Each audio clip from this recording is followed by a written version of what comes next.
नमस्कार, स्वागत है आप सभी का। आज की इस वीडियो में अपन BHU PET MSc maths entrance 2020 के जो रिंग थ्योरी के 2 क्वेश्चन पूछे गए थे उनको सोल्व करेंगे।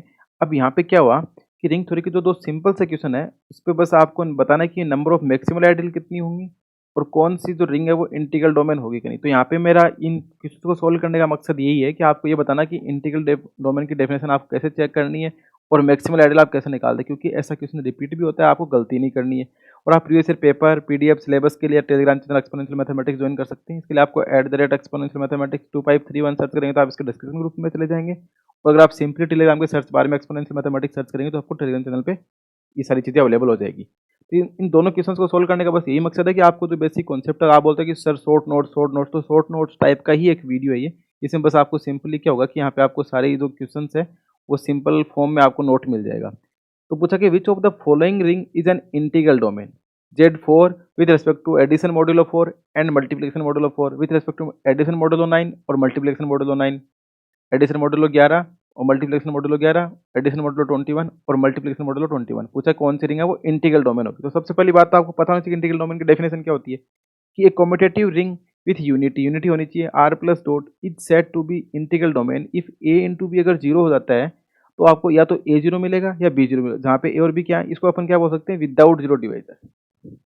इसको अपन बोलते हैं विदाउट जीरो डिवाइजर। तो आपको इससे जीरो डिवाइजर भी पूछ सकता है कि जो जीरो डिवाइजर क्या होता है, होगा कि नहीं होगा, विदाउट जीरो डिवाइजर है या विद जीरो डिवाइजर है। और अगर a इंटू बी अगर जीरो हो जाए और या तो a जीरो हो या b जीरो, यानी या तो a भी नॉन जीरो या b नॉन जीरो, कोई एक नॉन जीरो हो फिर भी जीरो जाए, sorry a into B zero हो जाए जबकि a not equal to zero और b not equal to zero, तो इस केस में अपन क्या बोलते हैं कि वो क्या है, जीरो डिवीजर है। पर यहाँ पे अपन क्या बोले, विदाउट जीरो डिवीजर। तो उस केस को अपन क्या बोलेंगे, विदाउट जीरो डिवीजर, तो वो क्या कहलाएगा, इंटीग्रल डोमेन कहलाएगा। और जेड एन इंटीग्रल डोमेन तभी होगा जब एन इक्वल टू पी आएगा। तो आप यहाँ पे देखो कि ये Z4 है, ये Z9 है, ये Z21 है, ये Z11 है। तो यहाँ पे दिख रहा है कि 9 4 11 तो प्राइम नंबर नहीं है, तो 4, ये जो 11 है तो फोर्थ ऑप्शन हो जाएगा। पर आपको क्या देखना है कि कौन सा, क्या इस डेफिनेशन को देखें तो a इंटू बी जीरो होना चाहिए, तो a जीरो होगा या b जीरो होगा।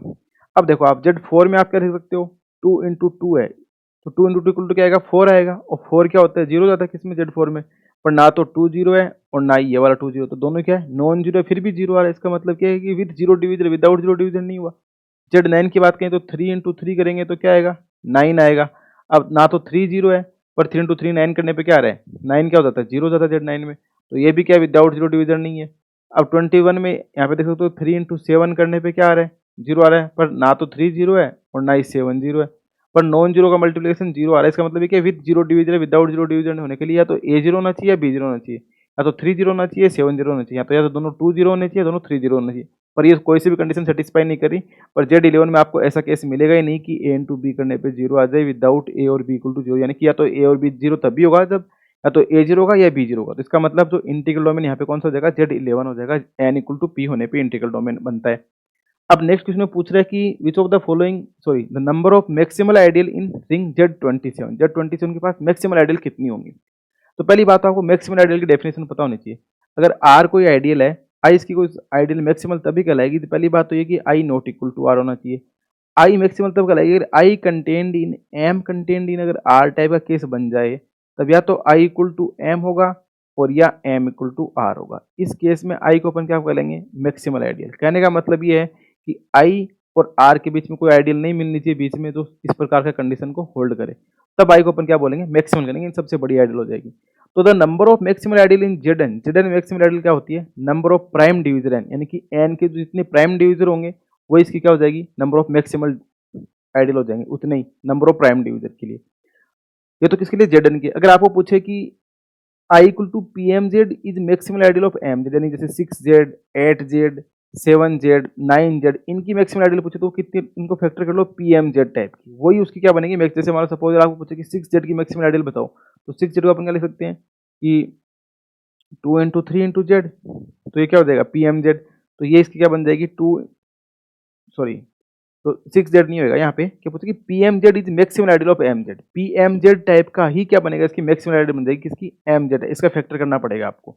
और यहाँ पे तो Zn में क्या हो जाता है, Zn में नंबर ऑफ प्राइम डिवीजर हो जाता है। अब प्राइम डिवीजर देखो, 27 के फैक्टर करेंगे तो क्या बनेगा 3 इंटू 9 इंटू 3 ये, तो इसका प्राइम डिवीजर क्या है 3, सिर्फ प्राइम नंबर 1 2 3 5 7 में तो क्या हो रहा है, सिर्फ 3 ऐसा नंबर है जो 27 को डिवाइड कर रहा है, तो इसके पास सिर्फ एक प्राइम डिवीजर है, तो एक प्राइम डिवीजर, तो number of prime divisor of N कितने आ जाएगी, एक आ जाएगा, तो वही क्या हो जाएगी नंबर ऑफ मैक्सिमल आइडियल, तो नंबर ऑफ मैक्सिमल आइडियल एक हो जाएगी। और आई इक्वल टू जो अपना ये पी एम जेड होता है ना, वो क्या हो जाता है maximal ideal of M Z. जैसे सपोज दैट मैं इसका एग्जांपल आपको दूं, तो इसका एग्जांपल आप ऐसे सोच सकते हैं, जैसे 6z है, 6z is maximal ideal of 2z। क्यों 6z को आप लिख सकते हो 3 इंटू 2z कर सकते हो, तो ये क्या बन जाएगा p into M into Z, जहाँ पे एम जेड की वैल्यू क्या है 2z, तो 6z is maximal ideal of 2z, और 6z is maximal ideal of 3z, 3z की भी, क्योंकि इसको क्या लिख सकते हो 2 इंटू 3z। तो जो पी एम जेड है वो एम जेड की क्या होती है मैक्सिमल आइडियल होती है, और जेड एन की मैक्सिमल आइडियल निकालने में number of prime divisor, prime divisor जितने होंगे वो इसकी क्या बन जाएगी मैक्सिमल आइडियल बन जाएगी। तो ये आपको समझ में आ रहा होगा कैसे हुआ। जैसे सपोज अगर पूछो कि 12z है वो क्या 2z की मैक्सिमल आइडियल है, तो आप 12z क्या लिखोगे 6 इंटू 2z लिखोगे, तो ये पी टाइप का नहीं है क्योंकि 6 नॉट इक्वल टू पी, तो ये इसकी मैक्सिमल आइडियल नहीं है, तो यानी कि 12z is not maximal ideal of 2z, is not maximal ideal of 2z। तो ये आपको कॉन्सेप्ट पता होना चाहिए कि मैक्सिमल आइडियल कैसे निकालते हैं, और जो इंटीग्रल डोमेन क्या था, और प्राइम आइडियल के लिए भी यही कंडीशन होती है, number of prime ideal in Z N भी क्या हो जाता है number of prime divisor of N हो जाता है। तो आई होप आपको ये कंडीशन समझ में आया होगा कि कैसे अपन ने मैक्सिमल आइडियल निकाला और कैसे इंटीग्रल डोमेन को चेक करा। तो ये दो सिंपल से क्वेश्चन पूछे गए थे बीएचयू के एंट्रेंस में, अपन इसके इस प्रकार से 2019 की भी देख लेंगे, 18 की भी देख लेंगे, रिंग थ्योरी क्वेश्चन देख लेंगे, और आपको कोई और डाउट हो तो आप जरूर पूछें। So thanks for watching and keep continue watching exponential mathematics. Thank you.